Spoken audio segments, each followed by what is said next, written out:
Hello, everyone. Welcome to our virtual African American history class.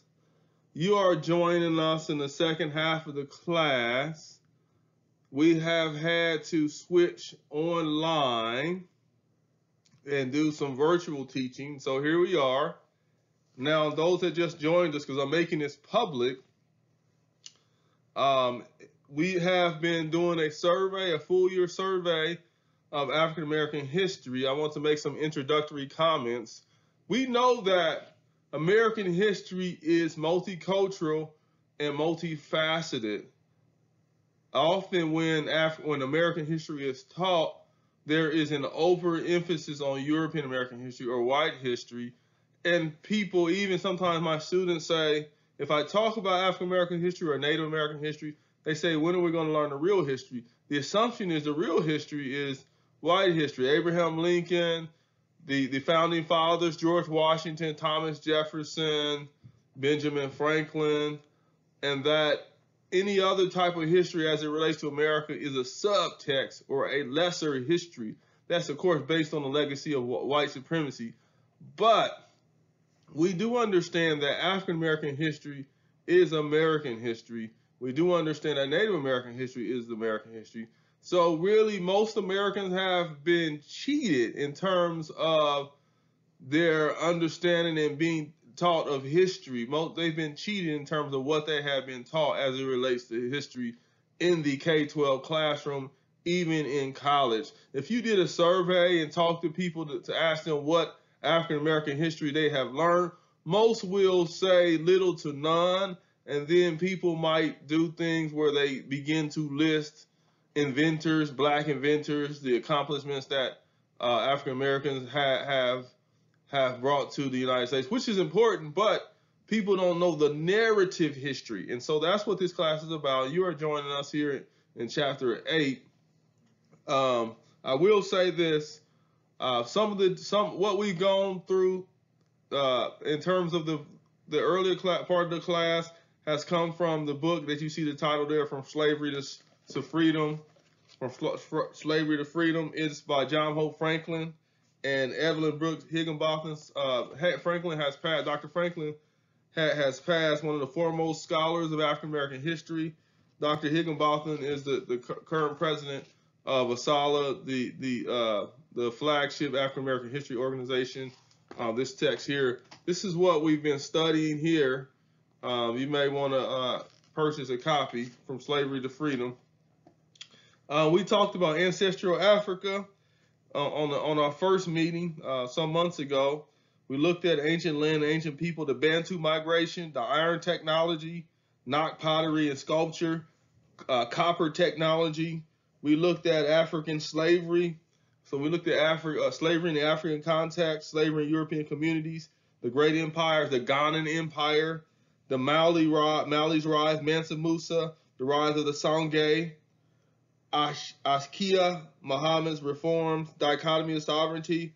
We looked at other states such as the Kingdom of Benin, the Christian Congo, the Great Zimbabwe.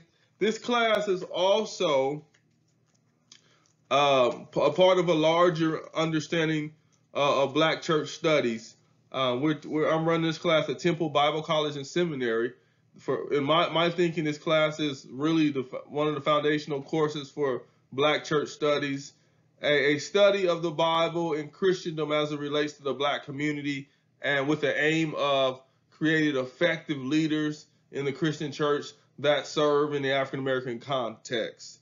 Other chapters we've done, other surveys we did, African Americans in the Atlantic world, finding new lands and labor. We talked about the Black context in the 17th century, or that is the 1600s, Africans in the slave trade, the Middle Passage, that is when slaves came over to the United States or to North America.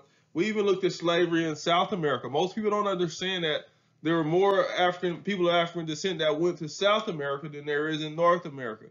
Here in North America, we tend to focus on African Americans in North America, but many more went to places like Brazil and other parts of South America. Establishing North American slavery. was another chapter. We looked at Virginia slave codes, New York slave codes. Then we went on to talking about 18th century slave societies. We looked at the paradox of slavery and freedom, how one can be in the land of the free, home of the brave, and the irony of still having slaves in that context. We looked at the early republic, the black community in the 1790s through 1830s after the American Revolution. Then we looked at Southern slavery, slavery in the South, which is probably most people are familiar with. We looked at King Cotton, the interstate slave trade. After the international slave trade was abolished in the early 1800s, there was still trade going on in North and South America. The persistence of slave trade, the extent of the illegal trade, the slave codes, etc. and so forth. So here we are in chapter 8. I just wanted to give you, those that just joined us because I'm making this public, just wanted to give you a context of what we have been talking about in this class. We're in chapter 8, antebellum free blacks. So let's talk about that. Antebellum it has to do with before the war, before the Civil War. Ante, the Latin ante before bellum means war, and so we're going to look at history of the African Americans as free blacks before the Civil War. Now, most of the time when we study African American history, people talk about slavery. To me, there's an overemphasis on the legacy of slavery. Now, the legacy of slavery has been the foundation of the African American experience, but that's not all of the history. And so, let's look at free blacks in this country. Okay, so let me move forward here. Now, you see black law. So we're going to talk about freedom's boundaries. What I mean by that, freedom boundaries, is although you hear the idea of the free black, it was steeped in the idea of restricting the movement and the freedom of these free blacks. So it was thought that if we allow, the Southern whites thought that if we allow blacks too much power and too many rights, then it would infringe upon the institution of slavery. The Missouri Compromise was part of a larger debate within individual states. I want to share something here, if I can find it. So we're going to treat this just like our regular class. So I'm going to be referring to different resources that I have here.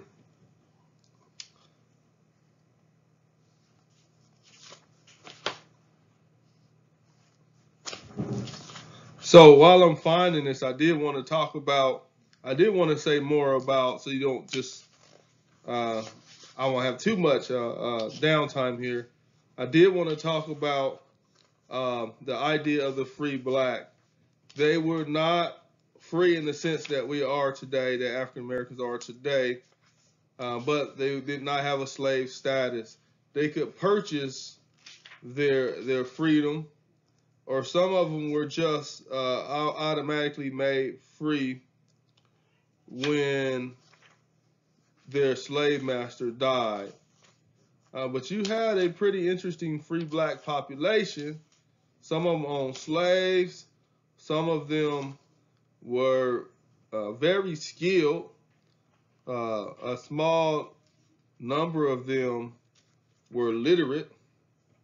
And so you had a lot going on with the free black community. If I don't find this, I'm just going to move forward. I did want to share something that was important in terms of the, well, let me share this here.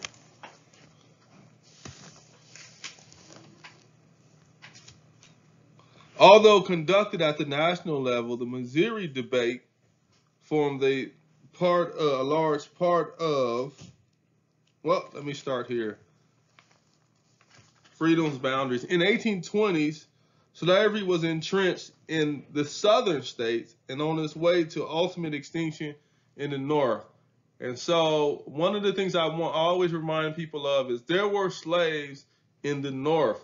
A lot of times we think about slavery as a southern phenomenon, but slavery was in the north. It was mostly in the New England states, New York, New Jersey, New Hampshire.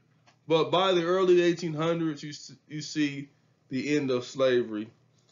Missouri's admission to the Union as a slave state had brought this duality into stark relief, crystallizing years of disputes over the western expansion of slavery. However, slavery was not the only hotly debated issue. Missouri's state constitution, which included an addendum that forbade free Negroes and mulattoes from coming to settling in the state under any pretext whatsoever, unquote, ignited yet another fiery clash in Congress. And so Missouri, what that points, their legislation, their constitution said they forbade free blacks from coming and settling in the state. And so that raised up the issue to where how free are they? How free are okay, these African Americans are not slaves, but how much freedom do we want to actually give them? So this ignited a debate. A majority in the House of Representatives initially refused to accept Missouri as a state under these conditions. So they would not accept, the House of Representatives that would not accept a majority in the House. Some members cited the federal Constitution's guarantee that the citizens of each state shall be entitled to all privileges and immunities of several states. I always say the legacy of white supremacy was held up, has been propped up in our legal system. The legal system, that is one of the things that reinforces prejudice and discrimination. We see an example here. But you did have a majority in Missouri at that time in the House of Representatives in the United States, I'm sorry, say that we're not going to accept you unless you resolve this, because they're free citizens. They should have, these blacks are free. They should have rights like everyone else. As I said, some members cited the federal Constitution to guarantee that the citizens of each state shall be entitled to all privileges and immunities of several states. The controversy ended in a nebulous formulation in March 1821 when Congress finally admitted Missouri to statehood without clarifying whether free blacks were citizens or not. So they, even though they admitted Missouri into statehood, they did not clarify the status of free blacks. Aside from functioning to quote-unquote slave tender consciences, unquote, as New Hampshire Representative William Plummer Jr. remarked at the time, Congress had not determined the actual rights of free blacks, nor had society generally acknowledged that blacks were members of the American body politic. So there was still, just because a person was free does not mean that African Americans were considered equal. Now, I want to give you the context again. We are in that time period right after the Civil War, nationhood, between early nationhood, the early republic, and right before the Civil War. So that time period. So we are talking. I said the Civil War was 1861 to 1865. So I always like to, if you're taking notes, I always like to situate things by year. So the early republic was 1790 to 1830, meaning the United States right after the Revolutionary War and the Declaration of Independence, right after we won the War of Independence, between 1830 and 1861 about. Well, I would say between 1719 and 1861. That's the time period we're in. Okay, let us move on. So, as I said, the Missouri Compromise, that's what this is called, when they were trying to decide to do what to do with the free blacks. It was a part of a larger debate with individual states about civil status of free blacks. Although conducted at the national level, the Missouri debate forum part of a larger discussion within the individual states about the presence, character, and civil status of their own free black residents. Various southern states early on passed laws that barred the entrance of free blacks, presuming that any substantial free black presence would threaten the permanency of slavery. And so the Missouri Compromise was a part of a larger debate from states to decide how to treat their free blacks. Let me just move on here. So these are called black laws, laws that restricted the movement of African Americans, even though they were free. You had black laws in various states. Many states passed laws that barred the immigration of free blacks. That means, for example, I'm in Ohio, so free blacks could not. If Kentucky had these laws, many southern states said that a free black person from Ohio could not migrate to Kentucky because there was a fear that free blacks would threaten slavery and desire to also limit black population. They wanted to keep the number of black folks low. Okay, let me move forward. So more about freedom boundaries. Let me share something with you here. The South was not the only region that worried about the immigration of free blacks. In 1821, the Massachusetts legislature charged a committee of its members with ascertaining whether the Commonwealth needed to limit its growing black population. Although Massachusetts and other northeastern states ultimately rejected such a course of action, legal restrictions called black laws appeared through the Midwest, discouraging, if not completely eliminating, free black in-migration. That means from state to state. So, for example, in 1804, Ohio, even though Ohio was not a slave state, they enacted a law that denied residency to any black or mulatto who was unable to produce a certificate of freedom from slavery. In 1807, the Ohio legislature passed a more stringent law requiring Africans in the state to post a bond of $500 as proof of freedom. The territorial legislatures of Michigan, Illinois, Indiana, and Iowa enacted black laws to deter free blacks from settling within their borders. Although Michigan repealed its black laws almost immediately after attaining statehood in 1837, Ohio repealed them in 1849. Indiana and Illinois kept these laws on the books until clear after the Civil War in 1865 or maybe 1866. There was the classic study I mentioned here by Alex de Tocqueville. He talked about the paradox of racial intolerance in states where slavery never existed. This is from an 1835 text called Democracy in America. He wrote this in early antebellum times. He noted the paradox of extreme racial intolerance in those states. During an interview conducted for his book, Tocqueville's observations were confirmed when an Ohio attorney told him, "We try to discourage them, that is, free blacks, in every possible way. Not only have we made laws allowing them to be expelled at will, but we hamper them in thousands of ways. A Negro has no political rights.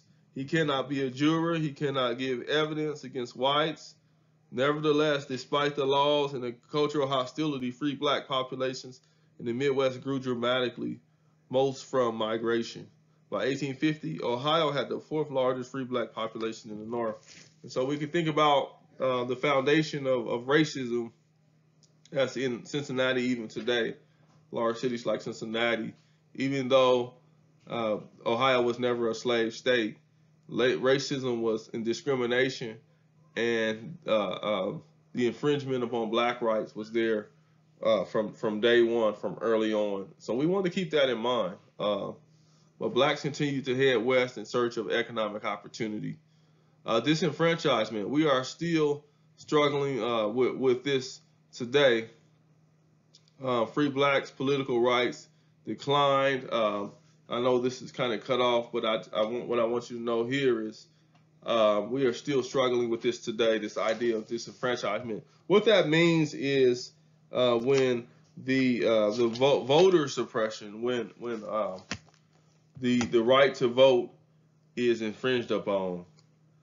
Despite extraordinary individual achievements from free blacks, they witnessed the decline of their political rights. By 1830, most northern states had disenfranchised black voters in very constitutional conventions that had extended in the very constitutional convention that had extended and democratized suffrage for white men. By 1830, or some southern states followed suit. Tennessee disenfranchised black voters in 1834. In 1835, North Carolina did the same after considering but rejecting a proposal that the wealthiest black property owners could refrain the suffrage. White North Carolinians concluded that allowing any free blacks to vote threatened slavery. And so this idea of voter suppression, even today, this debate about voter suppression still carries on. There's some historical foundational roots in this fight against voter suppression. So let us continue forward here. By the end of the antebellum period, only New England states gave black men restricted right of suffrage. Now, remember the Constitution. We had fought the War of we had declared independence in 1776, and they said all men are created equal and endowed by the Creator with inalienable rights. And so, what I want to say about that is they had white men in mind, not black men. So just some demographics as it relates to freedom's boundaries. Black population continued to grow, but relative to the entire U.S. population, the percentage of free blacks began to decline. There were increasingly rigid manumission laws, laws against African Americans being free, and so they limited what you could do, they limited what ways African Americans could actually be free. So, for example,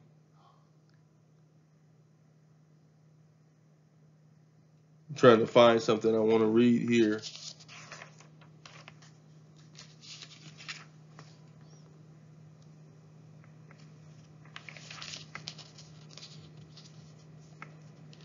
So basically, I just want to say there's an increasingly significant infringement upon manumission laws, increasingly rigid manumission laws.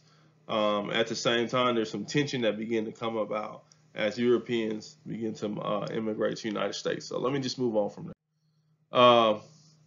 Minstrel shows were on the rise at this particular time. You've seen the blackface, you've seen the rise of minstrel shows, and it has been had a lasting impression on the black community. I'm going to see if I can shrink this a little bit. Nope.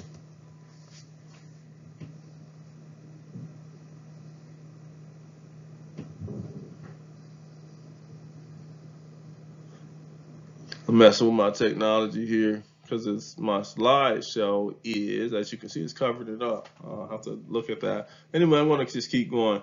I did want to say in a culture of racism. So just situating us historically, we're in the 1800s right now, the early 1800s right now. America has been shaped by racism.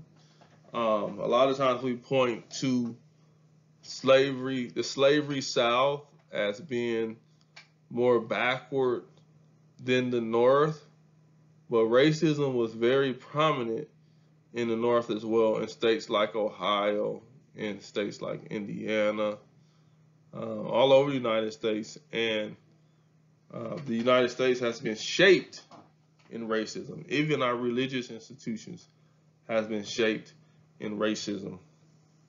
Although notions of racial difference were hardly new in America, the antebellum years gave rise to a mass market cultural racism and to a new discourse of scientific racism. That's this pseudoscience, this false science that purported to show that African Americans, people of African descent, were biologically inferior from an intellectual standpoint, from a physical standpoint. They did these false pseudo-scientific experiments to show that African Americans were actually closer to animals, called scientific racism. This racism was woven into the very fabric of everyday life. Popular culture and scientific thought worked together to justify not only the institution of slavery, but also the routine debasement of free blacks. Throughout the 1810s and 1820s, poems, lyrics, novels, and broadsides published by whites exaggerated black speech patterns. Indeed, popular literature and the media conveyed racist assumptions not only about blacks and inability to speak standard English, but also about their incapacity for freedom and equality. So the idea was to make this case that they were not even capable of being free, that they needed the white men the white government, the white society to govern them because they couldn't govern themselves.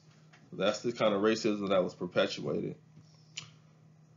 Visual images and distorted black physical features making black people appear both animalistic and ludicrous. By the late 1830s, dialect, speech, and song and caricatured images were becoming popular through a form of entertainment called minstrel shows, in which white male performers in blackface makeup portrayed blacks in a series of loosely related songs, dances, and comedy sketches.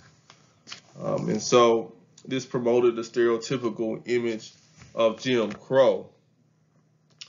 The blackface tradition and its imagery of physical caricature survived well into the 20th century as a staple of the American entertainment industry. It satirized and promoted the stereotypical figures of Jim Crow, who was this lazy, ignorant Southern slave, and the Zip Coon, the absurd Northern free black fop. Both of these negative stereotypes undoubtedly fed antebellum racism. Historians of this racist genre argue that its appearance on the stage and its dissemination in print through the so-called penny press, which was cheap newspapers, and the dime novel, helped create a psychological sense of social and political solidarity among various white immigrant groups. Ethnology, this was scientific experiments, professed methods and theories that stress innate and immutable racial traits. Craniology said that blacks have smaller skull size and thus lower intelligence. Polygenesis, races emerge from different origins, are therefore different humans. Different human species. So this was the false science that was going on at that particular time. Bigotry and prejudice. The word nigger began to be used as a term of racial disparagement. Collective acts of animosity were directed at free blacks and became more and more common. This resentment, blacks getting out of their place, being too uppity, came from that particular time period. I did want to go back and add something here in terms of ethnography. During the 1830s, well, I want to say this. The antebellum let me go back here. It won't let me. I'm learning this technology here. The antebellum ethnological studies touted the inherent inferiority of blacks to justify their permanent enslavement. Or in the case of free blacks, their permanent civic and social subordination. Morton's measurements of skulls, for instance, led him to conclude that the supposedly large skulls of Caucasians gave them a decided and unquestioned superiority over all the nations in the earth. all the nations of the earth. His findings influenced both Harvard scientist Louis Agassiz and Southern physician Josiah Knott. Writing in 1854, Knott asserted that, quote, nations and races, like individuals, have a special destiny. Some are born to rule, others to be ruled. Now, two distinctly marked races can dwell together on equal terms. As I said earlier, they looked at it as two different species, two different races of people. That's where we get the term race from. During the 1830s, okay, so jump me back to what I was saying here about the N-word, the word nigger. The vicious word also gained common currency among whites as a term of racial disparagement. Black essayist Jose Easton became perhaps the first person to write a public denunciation of this word in his work called Treatise on the Intellectual Character and the Civil and Political Condition of the Colored People in the United States and the Prejudice exercised towards them. He wrote that in 1837. Easton decreed this term employed to impose, quote unquote, he said, to quote, employed to impose contempt among blacks as an inferior race, unquote. He further argued that the term in itself would be perfectly harmless were it used only to distinguish one class of society from another, but it is not used with that intent. It flowed from the fountain of purpose to injure. So way back in 1837, we have Hosea Easton challenging the N-word. And that word is so wicked and evil, we see it has made its way into our time and in our day. In a cultural milieu that permitted and encouraged racial bigotry, prejudice manifested itself in numerous individual and collective acts of animosity directed at free blacks and their white sympathizers. In 1831, the people of New Haven, Connecticut became alarmed over white abolitionist Simeon Jocelyn's proposal to establish a college for blacks and resolved to oppose it with all resources. And so people were against African Americans having a higher education. You had mob violence as well. Free blacks were scapegoated for diminished economic prospects of white workers. It's reminiscent of individuals today that say Mexicans are taking all of the jobs. This is an old argument. This is an old argument from poor whites that said even back in those times that blacks were taking all the jobs. And so there was this resentment toward free blacks. As I said, you hear it today in terms of the jobs that Mexicans take, the Hispanic immigrants. People say that there's a prejudice that says there's not going to be any jobs left for whites. And we saw that same argument made in that time period.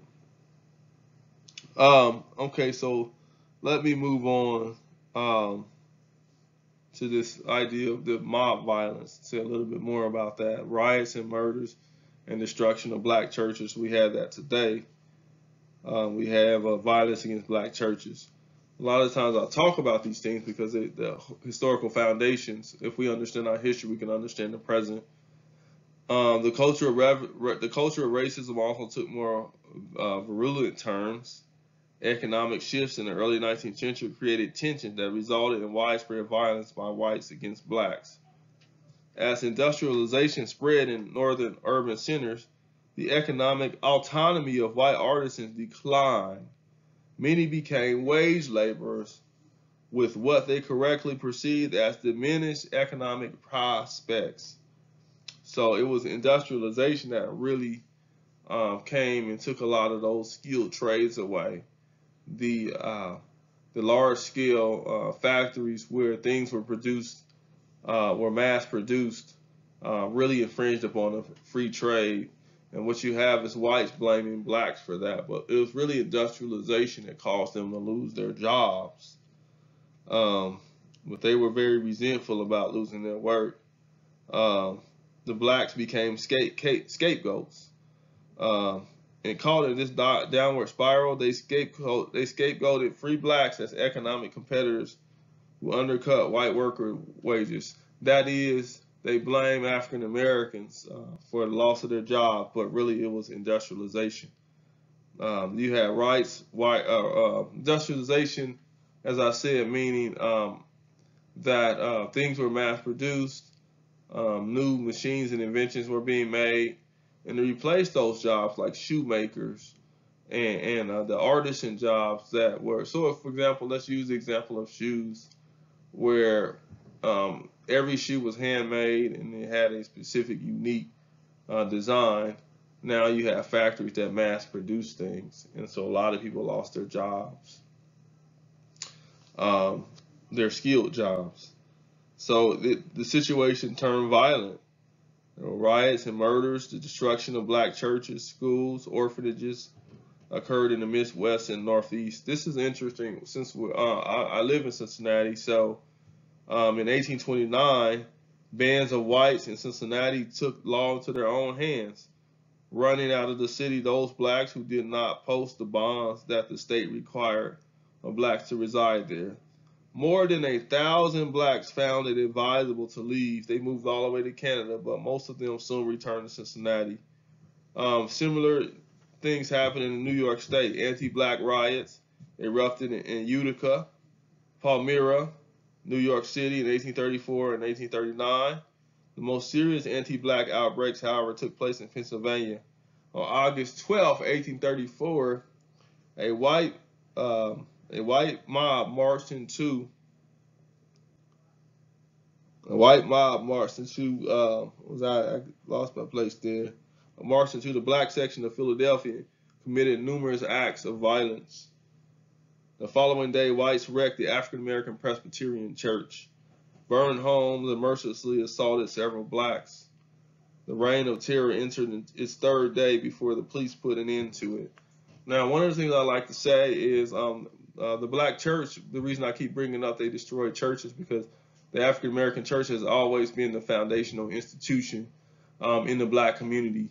Before we had any institutions like our own colleges, our own resources, our own institutions like the Freemasonry, the literacy societies, our own schools, the black church has always been that foundational institution.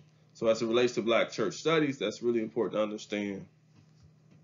Okay, moving on. Um, Continuing to talk about a culture of racism. Blacks were mistreated in the North and the West to the delight of Southern slaveholders who enjoyed playing up Northern hostility. In the North, however, blacks could agitate and organize for their rights, could enter professions and jobs barred from them in the South. So even though African Americans were discriminated against in the North, they still were better off than blacks in slavery, because blacks could not protest in slavery; they had no rights. But African Americans could uh, collectively agitate and organize for their rights. Southern freedom was tenuous. Slip could send back to slavery. I'm trying to see what am I saying there? Controls over free blacks continued. So if African Americans slipped up, I think what I want to say here, I must have a typo here, that if African Americans got out of hand in the South, I do want to say this: African Americans got out of hand in the South, they could be punished. They could be punished. Let me read this here, so I can bring some clarity to what I'm saying here. As observers, Fanny Kimball and Frederick L. Olmsted reported, many blacks were sorely mistreated in the North and the West. Kimball said Northern blacks, they are not slaves. He said, Kimball said of Northern blacks, quote, they are not slaves indeed, but they are pariahs, debarred from every fellowship save their own despised race. All hands are extended to thrust them out. All fingers point at their dusky skin. All tongues have learned to turn the very name of their race into an insult and a reproach, unquote. So what I want to continue to emphasize here is that even though blacks in the North were not slaves, they still endured a good amount of a large amount of prejudice and discrimination. Olmsted seems to have believed the Louisiana black who told him that he could associate with whites more easily in the South than in the North, that he preferred to live in the South because he was less likely to be insulted there. Such points of view delighted slaveholders who saw them as confirmation of their belief that slavery was better for blacks than freedom. So whites believed that in many times, from a religious standpoint, that it was, or slavery was ordained by God. White Southerners, just to add clarity to what I want to say here, white Southerners did not seem to recognize, however, one essential difference between the South and the North and the West. Outside the South, blacks could organize and agitate for their rights. And so let me say this too, geographically, you had the free North by now, the slave South, then you had the West, where you had a lot of free blacks too. We haven't talked a lot about that. The New West, near California and various states that were not developed yet. You had a different conversation about slavery, like Missouri, for example. We talked about the Missouri Compromise. Okay, so they did not, outside the South, blacks could organize and agitate. I talked about that. Northern blacks also had the moral and material support of at least a few whites who defied mob law. However, difficult conditions were for blacks in the North. They moved there in large numbers. More than half of Ohio's black population had come from the South, despite the state's black laws, which discriminated against them in a variety of ways. In the North, blacks could enter professions and hold jobs that were unavailable to them in the South. Most southern states prohibited blacks from being pharmacists, physicians, dentists, gunsmiths, lawyers, or even teachers. But all of these professions, African Americans, get this, had entered into in the North even prior to 1860. So in the North, even though they weren't slaves, even though they were discriminated against, you had, even as early as before 1860s, you had blacks that were pharmacists, physicians, dentists, gunsmiths, lawyers, and even teachers. The black teacher, the educational profession, is a historic profession in the black community. There's a whole history of black teachers. Even today, African American teachers play a tremendous role in the black community, as well as the black pastor. In the southern states, free blacks experience freedom in a far more tenuous and vulnerable way. One slip, that's what I wanted to say here as it relates to free blacks. One slip could send free blacks back to slavery, or any ignorance of the law could send them back into slavery. All slave states require free blacks to register with the authorities. Florida, Georgia, and several other southern states compel free blacks to have a white guardian. All southern states demanded that free blacks carry a pass or wear badges. Any black person caught without verification of freedom was presumed to be a slave. Okay, let me move forward here.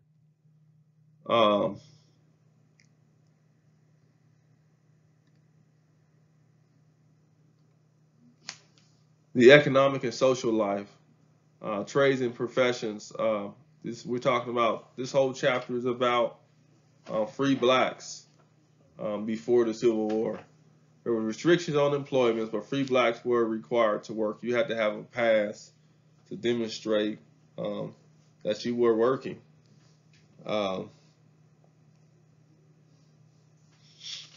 Lower skilled and unskilled blacks found employment in areas experiencing labor shortage. The lower South had the largest proportion of free blacks in skilled positions.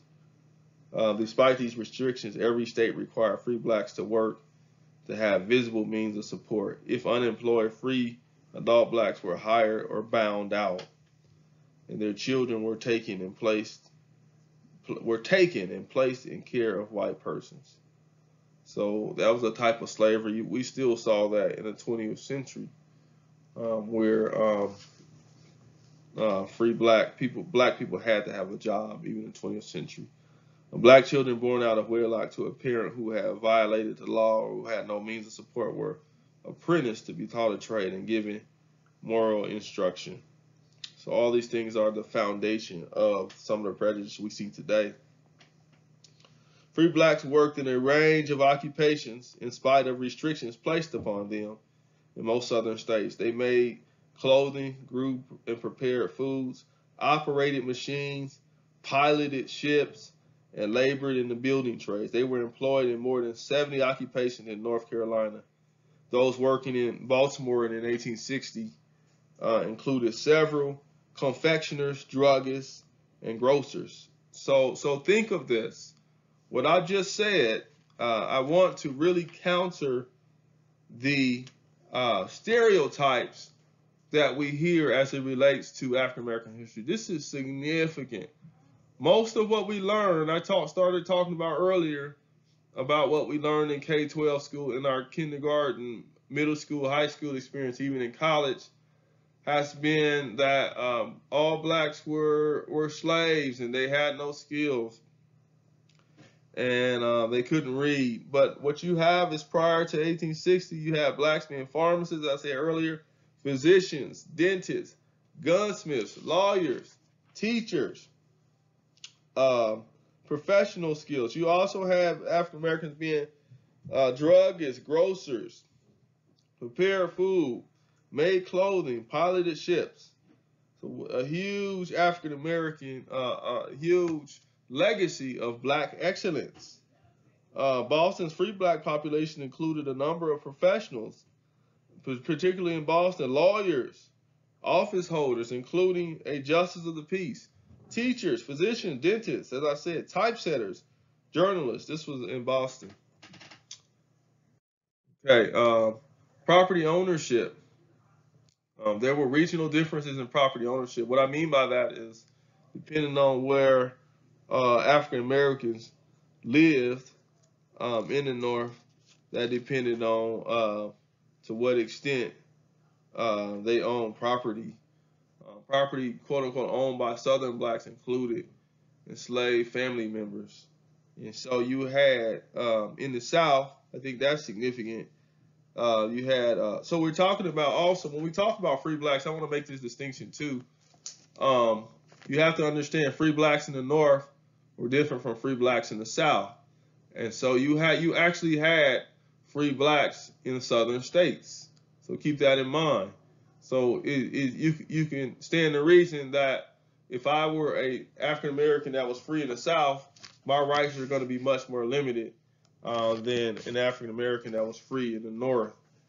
And one slip, as I said earlier, could send you right back into slavery if you were a free black in the South. And then sometimes they were kidnapped and sold again. So you had to pretty much walk on eggshells. Now, in terms of property, free blacks could own other blacks. They would own family members. That was a way of getting a type of freedom for your spouse or for your children. If I was free, I could purchase my my wife and have, quote, ownership of her. In the lower South, an astonishing look at this. The South, this is the slave South. Astonishingly, 17.9% of free blacks held property. 18.8% of whites did so. So in the lower South, almost just as many free blacks owned property as did whites. But these statistics may be misleading, however. Much of this quote-unquote property owned by Southern free blacks included their own family members who remained slaves because their free black owners could not legally emancipate them. In North Carolina, free blacks owned 480,000 worth of real property and 564,000 worth of personal property, including slaves. And so when we talk about property, we have to understand that African Americans were also considered property. You could own a person. This is an African American barber. The caption here says, barbering was one of the skilled trades open to black men during the antebellum years. Several wealthy African Americans began their careers as barbers. So that's a great illustration there. There's a whole tradition in the black community of barbers too. Barbers are places of wisdom.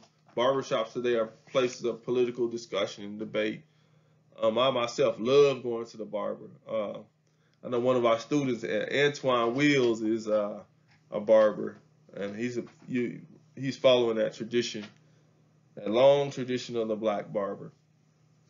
More in terms of economic and social life.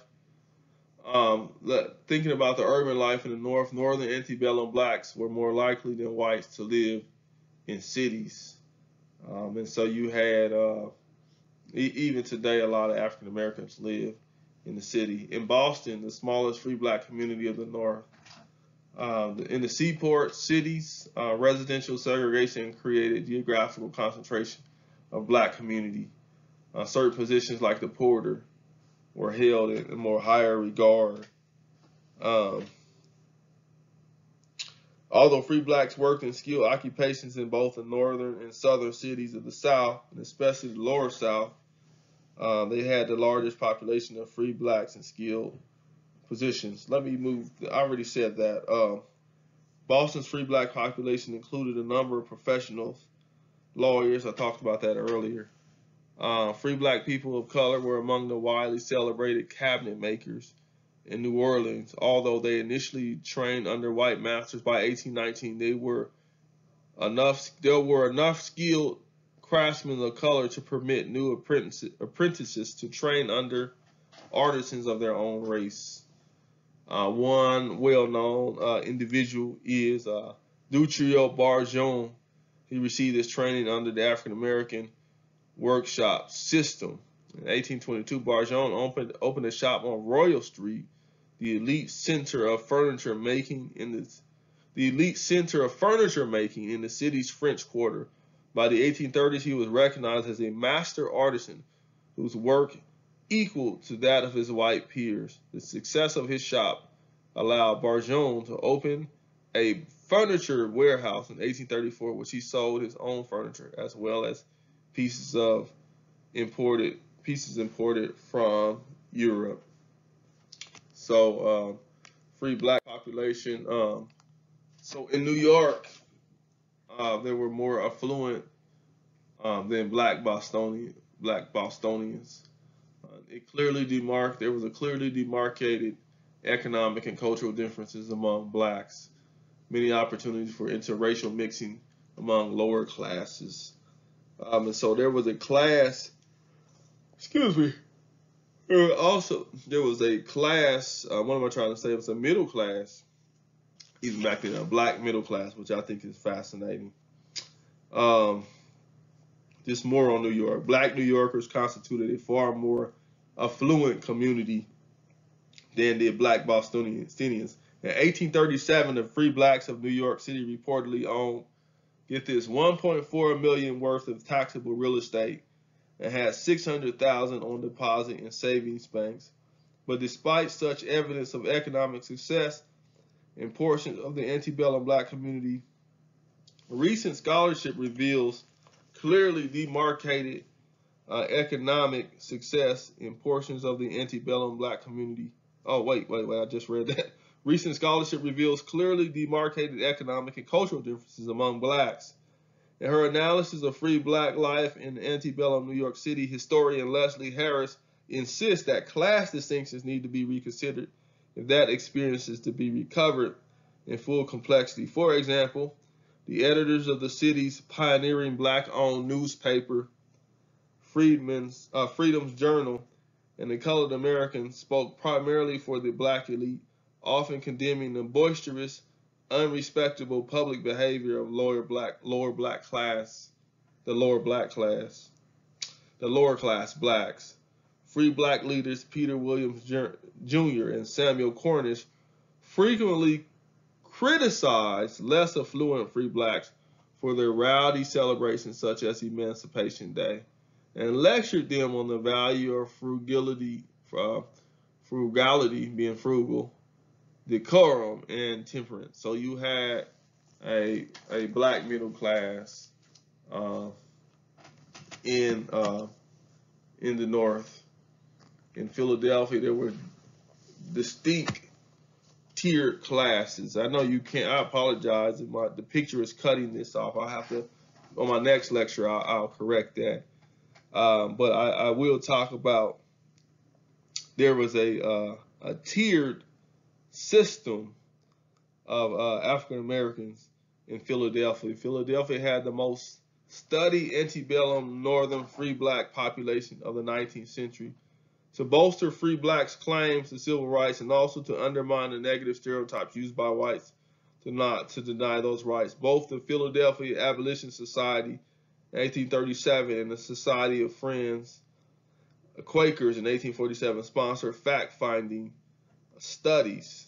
The more comprehensive of the two was in 1847.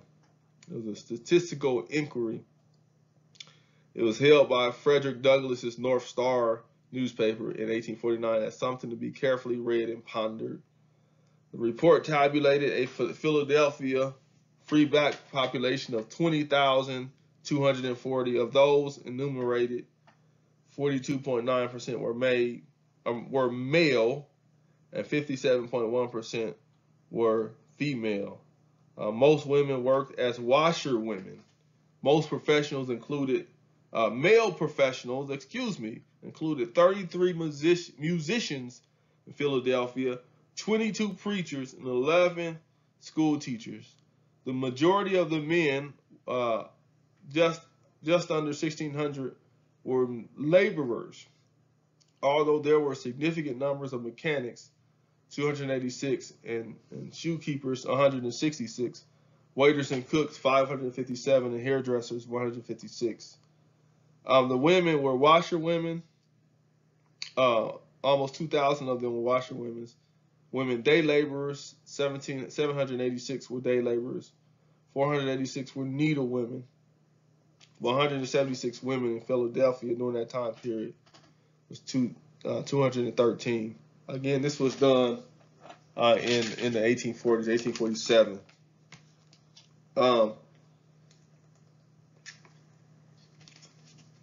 Okay, this is what I started to say.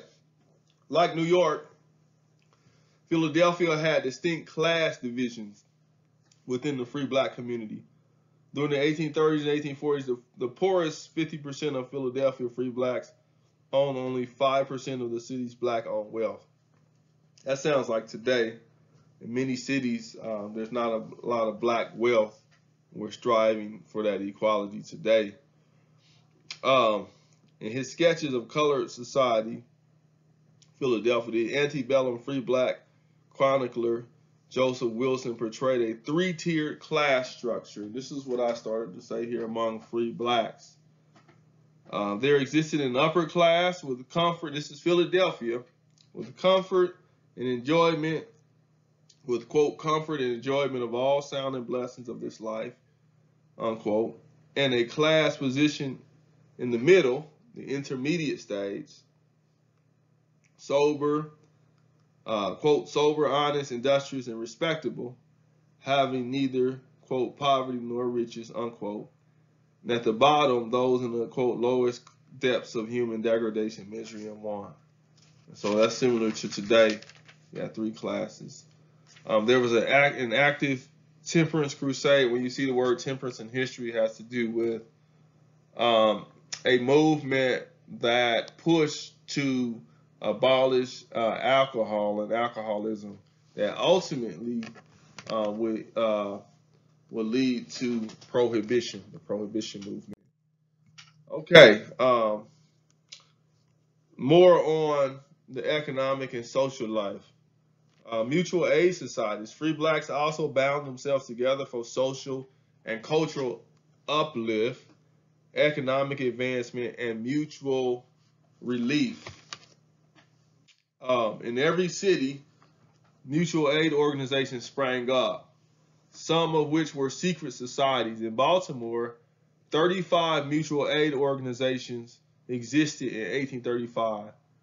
The Friendship Benevolent Society for Social Relief, the Star in the East Association, and the Daughters of Jerusalem were among the more prominent groups with substantial savings in Baltimore banks. So understand what I'm saying, folks. We're in pre-Civil War times. There were some middle class and prominent blacks in that society.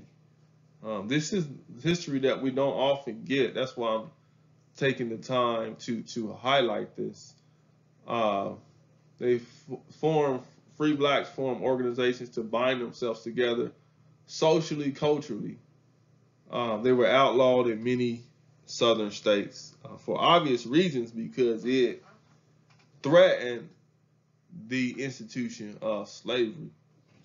The cultural contributions. In North Carolina, for example, George Moses Horton, who was virtually free, wrote poems that were widely read.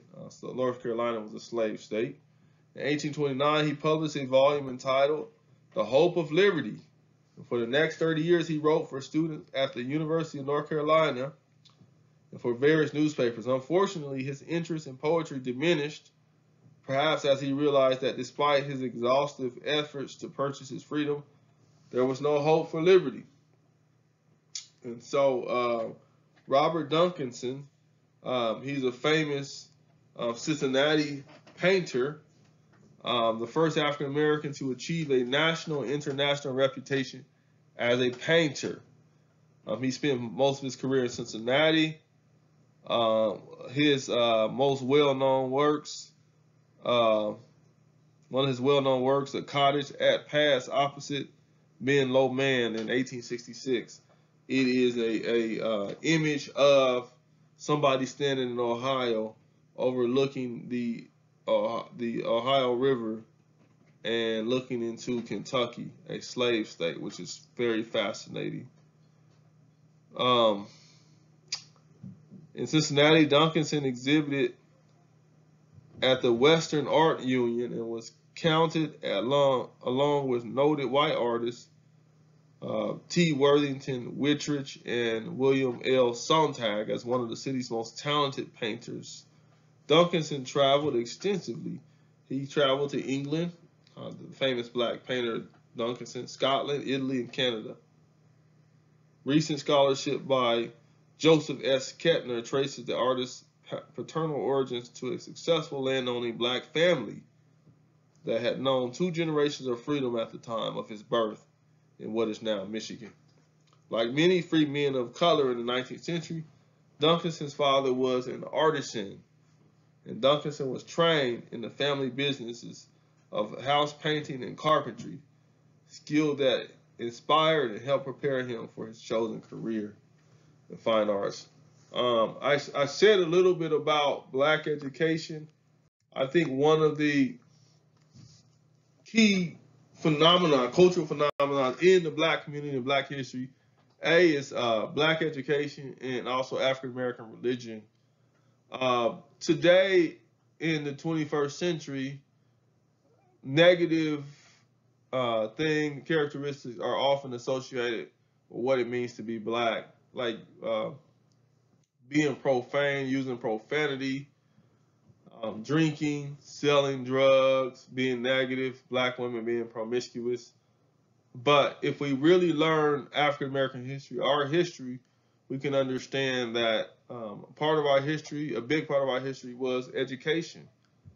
And so there were many opportunities in the North, not many, there were some opportunities in the North by the eve of for blacks, some opportunities in the North for African Americans to acquire an education. On the eve of the Civil War, educational opportunities were widely available for black education in the North. One of the first, the first privately owned University was Wilberforce University in 1854. Um, Educational opportunities varied widely among states and communities. In 1855, Massachusetts legislature prohibited segregated schools. There were opportunities in the South, but it was harder for free blacks to get an education in the South. There were no public schools even for white children. Public sentiment was against free black education in the South. For obvious reasons, it once again infringed upon the institution of slavery. So once again, free blacks in the North had better opportunities to acquire an education. Let me share some information with you here as it relates to education. Rhode Island and Connecticut maintained separate schools, even though in the decade before the Civil War, these states increased their funding for black education. In 1824, the New York City Common School Council began to provide partial support for privately run African American or African, what we call African free schools. It took them over altogether in 1834. Although some communities in the state permitted black children to attend white schools, the legislature made it clear in 1841 that any district could establish separate schools. Still, in places such as Syracuse and Rochester, blacks attended public schools with whites. Again, folks, we're talking about the 1830s. You had integrated schools in the North already. New Jersey and Pennsylvania maintained separate schools for black children, giving both public and private support to schools for blacks as they increased in number. Ohio excluded black children from public schools by law in 1829. Although 20 years later, the state provided funding for separate schools. Since the state never appropriated enough funds to set up credible schooling for blacks, we're talking about Ohio, in a number of communities in northern Ohio, black children attended public schools with whites in the 1840s and 1850s in Ohio. Citizens of Indiana and Illinois took no interest in meeting black desires for education. Michigan and Wisconsin adopted more democratic policies, but most blacks in these states had to wait till after the Civil War before they could be educated, considerable numbers at public expense. Massachusetts is particularly noteworthy for shifting its African American educational policies away from exclusion and toward inclusion during the antebellum period. In 1798, free blacks and their white supporters founded a privately funded school. They founded their own privately funded school for blacks in Boston, later called the Abiel Smith School. Not until 1820 did the city allocate any funds to the Smith School. However, in 1840, the black community under the leadership of author and printer William Cooper Neal joined white abolitionists William Lloyd Garrison and Wendell Phillips in agitating for, quote, equal school rights, unquote. Efforts to open all white schools to black students occurred in Nantucket and Salem, Massachusetts, as well. Unlike Boston, these towns achieved integrated schools as early as 1845. This really fascinates me. I'm going to say a little bit more about the South, the education for free blacks in the South. Free blacks in the South experienced far greater difficulty obtaining an education. In contrast to the North, the region had no public schools, even for white children. Southern whites considered the responsibility of educating youth to be a largely private matter. So this is the historical antecedent for the public school, private school debate we see today. This is the racial foundation for those that say we need to put our funding in school vouchers and the private schools, and that the North school, the public schools are the bad schools. We don't need to support them, but the good kids, and we're going to take all of our good kids, the white kids, white kids, and put them in private schools and get them away from the public schools, which is for the free blacks and the poor. Same thing going on today. They had no interest in public schools in the South during antebellum times. Um, there was the strong sentiment against educating free blacks that prevailed in the South, where many whites believed that blacks would imbibe seditious and incendiary doctrines through reading. That is, when a slave begins to read, and become educated, they no longer they cease to be a slave. That's what happened to Frederick Douglass. In his autobiography, Frederick Douglass talks about when he learned how to read, he was enlightened, and he really began to if you read, it began to be more and more difficult to be a slave. And he would trade, Frederick Douglass would trade bread with the poor white kids, because as a slave, he had a master that fed him pretty well, so there was always extra food. So he would trade what he said, the bread of life for the bread of knowledge. So he would give them food and pieces of bread in exchange for reading lessons, is what I'm getting at. And so it enlightened him. He ultimately escaped. Okay. Um, I jumped the gun earlier. I began to talk about higher education. Um, as I said, Wilberforce was founded by the African Methodist Episcopal Church as the first privately owned historically black college in the country in 1854. Lincoln University um, was also founded by a church, the Presbyterians. So there's this correlation between the church and black education.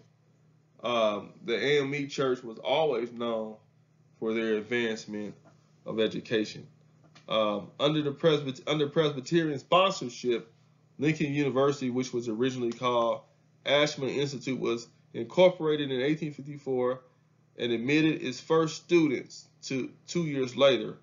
In 1855, the Cincinnati Conference of the Methodist Episcopal Church decided to raise money to establish a college for black youth that was incorporated in the following year as Wilberforce University, named for the great abolitionist William Wilberforce. His first students were mainly the mulatto children of Southern planters. Isn't that interesting? The biracial children of these liaisons between white slave masters and the black women. The offspring were originally the first ones to go to Wilberforce University in Ohio. Fascinating stuff. After a suspension of classes in 1862 at the beginning of the Civil War, Wilberforce opened under the sponsorship of the African Methodist Episcopal Church. So I should point out that they started out under the Methodist Episcopal Church, the white-owned Methodist Episcopal Church. But by 1862, after that, the AME took over the following year, and like Lincoln, remains open even today.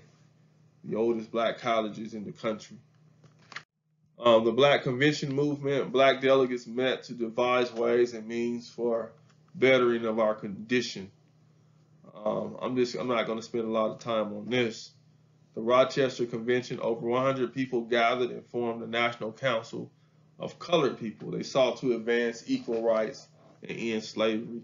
So even early on, just to give you some dates, that 1830 was the black delegates from New York, Pennsylvania, Maryland, Delaware, Virginia met in Philadelphia to devise ways and means for bettering our condition, unquote. So they were already trying to find ways to bring an end to slavery and bring equal rights. Fostering group consciousness, conventions was a way to promote collective discussion and action. They also emphasized a public image and behavior. They debated the name that identified them as a people and a race. Leaders emphasized group and individual behavior, stressing temperance church attendance, and thrift. There is a correlation between it. Let me put it this way: one cannot properly talk about African American history without talking about the history of the black church.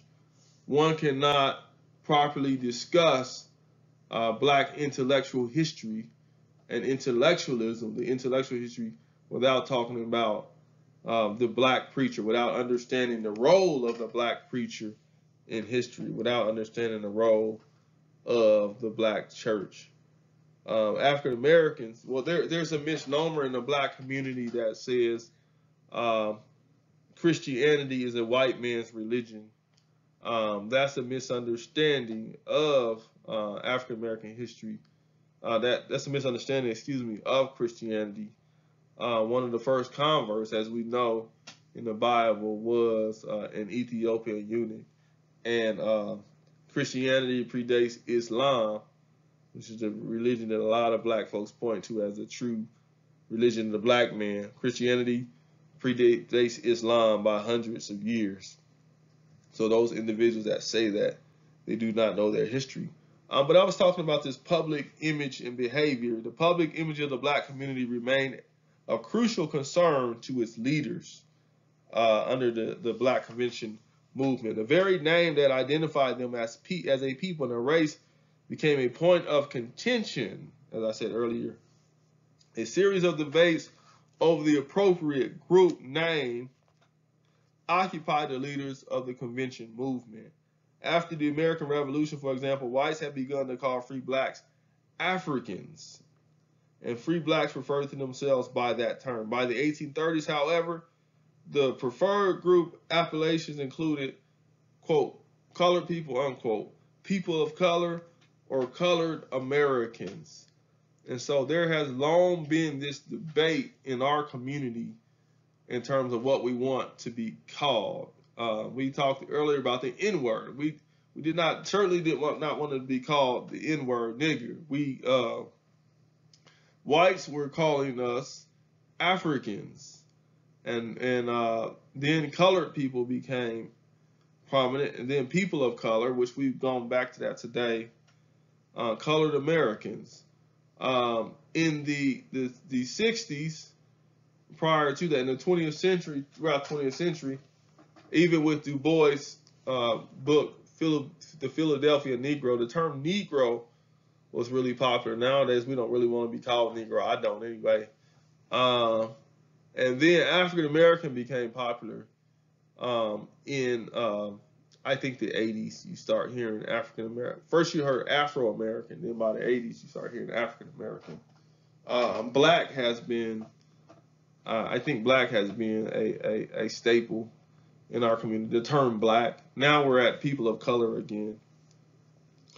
Black leaders maintained that the name of the race played an important role, not only in self-representation, but also in establishing their American citizenship and heritage in relation to white Americans. Black leaders also emphasized group and individual behavior, stressing correct and decorous deportment, temperance, church attendance. I talked about this earlier. Thrift. At the same time, they opposed gambling, drinking. These were Christian values. Rude behavior, boisterous public celebrations, outlandish modes of dress. Antebellum black leaders often used religious imagery in addressing important issues of the day. There's a whole history of African Americans identifying with the Old Testament.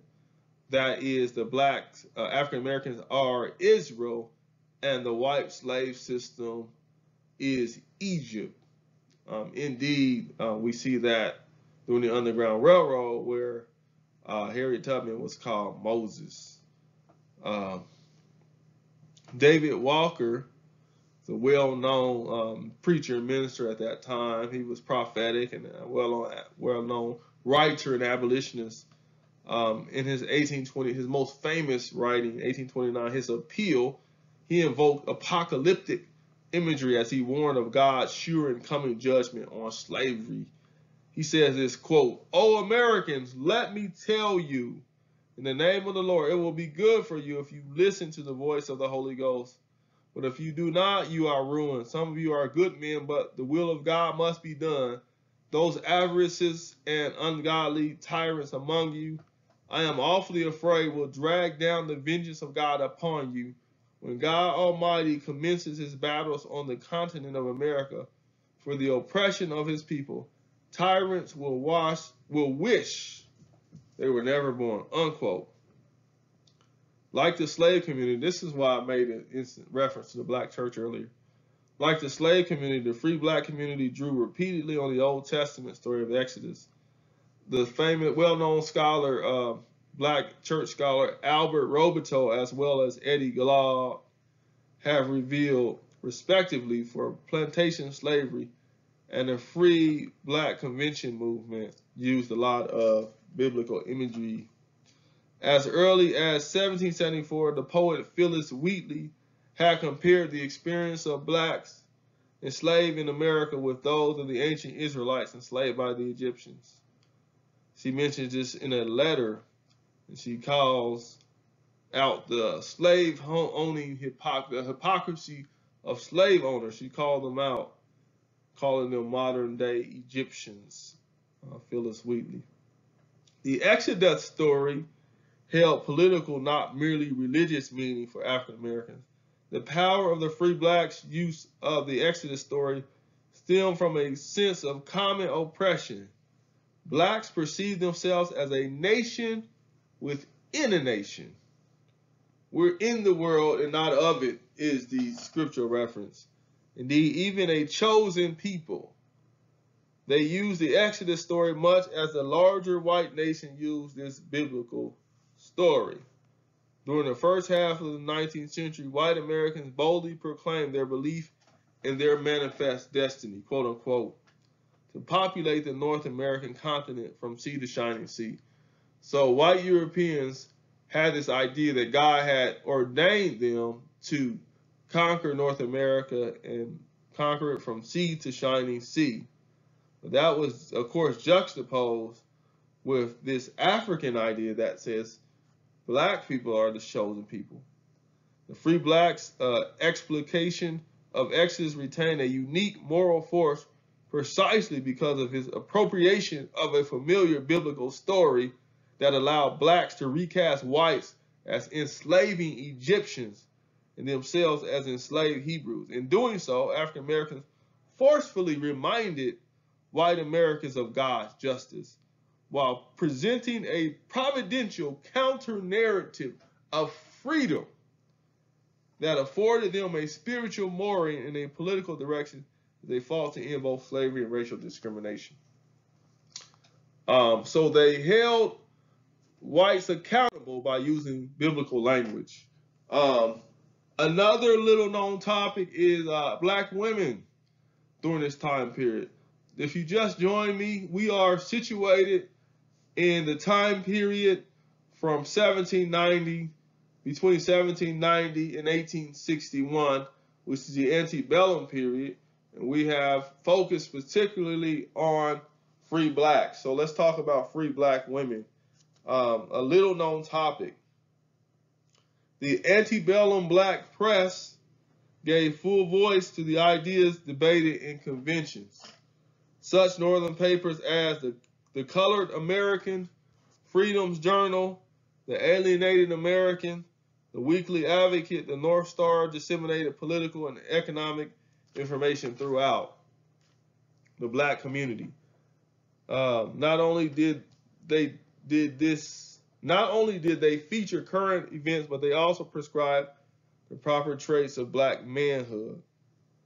The Black Press Convention proceedings and autobiographical narratives reveal that antebellum free black women embraced the belief that mothers were the guarantors of family, but they also felt the constraining effects of what historian James Horton calls freedom's yoke.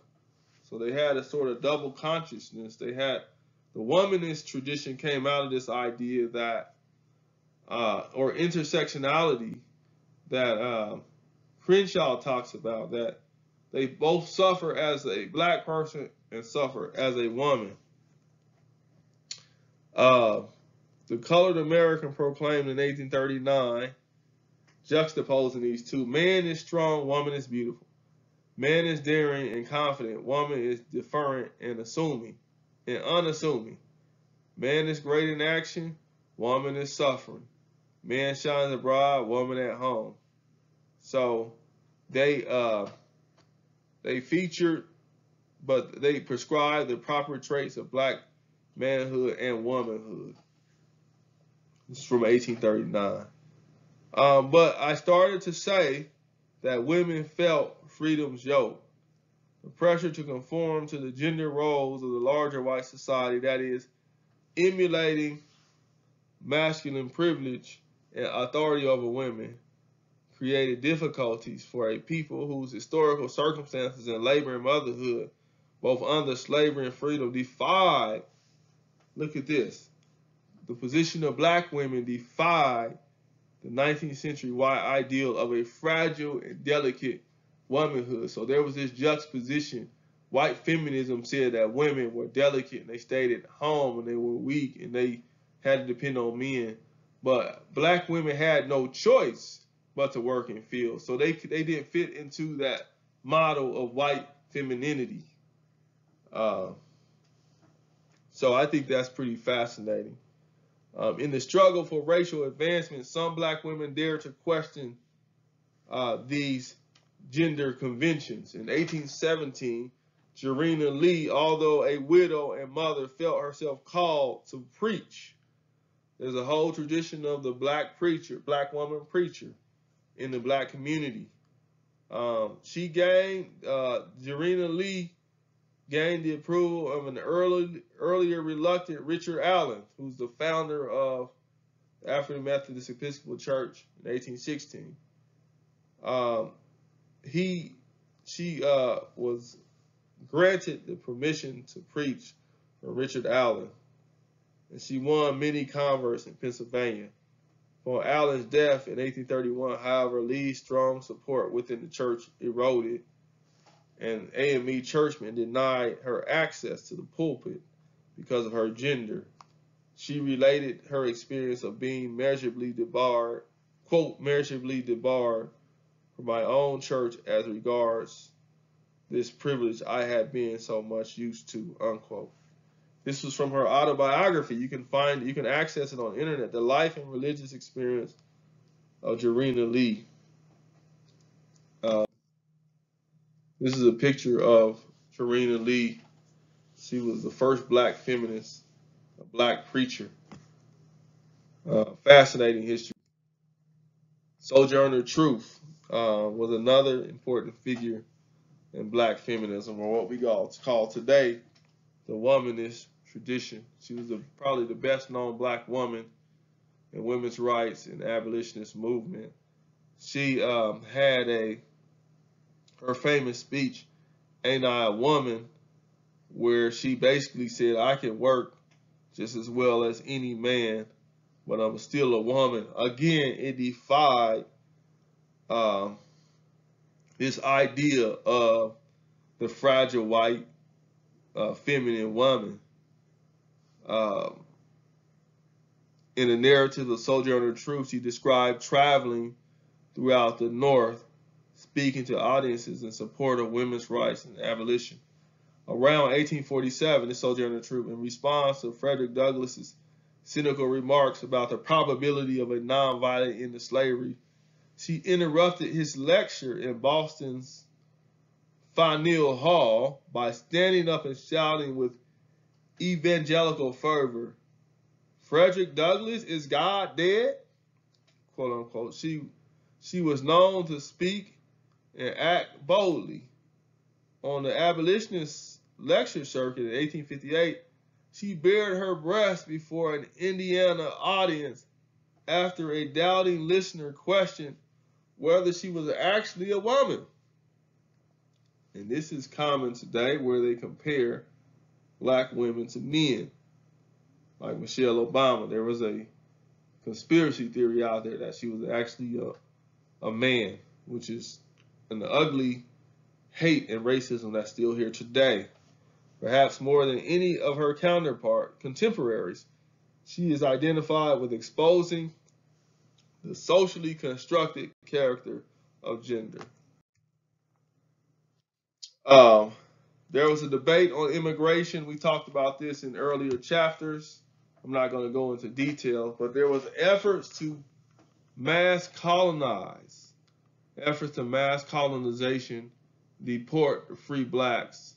Despite schemes to deport free blacks, no more than 15,000 migrated outside of the U.S. The American Colonization Society was responsible for transporting the most. Mass colonization proved unworkable. It was economically not feasible. They could not agree on a single program. In short, there was this talk that African Americans were not doing well in this country, that they would do better off in places like Africa or South America. So there was a huge discussion during this time period on what to do with African Americans. Some wanted to leave the country. Some blacks felt like the conditions were so bad in the United States with slavery and with free blacks that it was better off to go to another country. Other blacks, many said, "Hey, this is our country. I was born here. I don't know any other way of life. I'm an American just like the white man." So many blacks wanted to stay here, and that's an understandable argument as well. Um, Opposition to that, when you see ACS, that's the American Colonization Society. They were the biggest advocates of shipping blacks to another country. What's called immigration. Opposition grew steadily among black and white abolitionists, although recurring discussions of immigration continued at conventions into the 1850s, which is right before the Civil War. Some supporters of immigration, that is, shipping blacks to other countries, was H. Ford Douglass, James Theodore Hawley, Martin R. Delaney, but they distanced themselves from ACS. So again, there was a debate on the nature of colonization. Liberia, this is cut off by my picture, but this is a map of Monrovia, Liberia. This map shows the American Colonization Society's main Liberian settlement as it existed about 10 years after its founding. Liberia was a place in Africa that was created to ship African Americans from the United States. It still exists today. It's very impoverished. Black leaders themselves were divided over the issue of forsaking their homeland. In the United States, the most noted leader to depart for Liberia in the 1820s was John Russwurm. He was a college graduate from Baldwin College. Co-founder was Samuel Cornish of the newspaper Freedom's Journal. The two men began publication in 1827 to advocate for the downtrodden of their race. Within 2 years, Russwurm had become disillusioned, no longer believing in the possibility of racial equality in the United States. And in 1829, he relocated under the auspices of the ACS to Monroe, Liberia. That's what I want to say there. And I'm on. Okay, I'll end with this particular slide. Let's pick back up discussing the debate on immigration. Once again, as we said in the last slide, there was a debate on the nature of immigration and what it is we wanted to do with the African American community. The National Immigration Convention. Let me share a little bit about that. All three men were at the national, that is, Delaney, Douglas, and Hawley. All three men were at the National Immigration Convention that met in Cleveland in 1854. promote a black-led movement. Remember, I gave you that date. 1854 was the establishment of the first privately owned black college, Wilberforce University, by the African Methodist Episcopal Church. But anyway, the same year was the National Immigration Convention.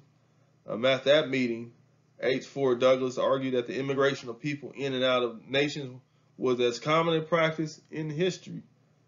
Douglass had been influenced by Delaney, who chaired the business committee on which Douglass sat and who authored the committee report on the political destination, quote, the political destination of the colored race.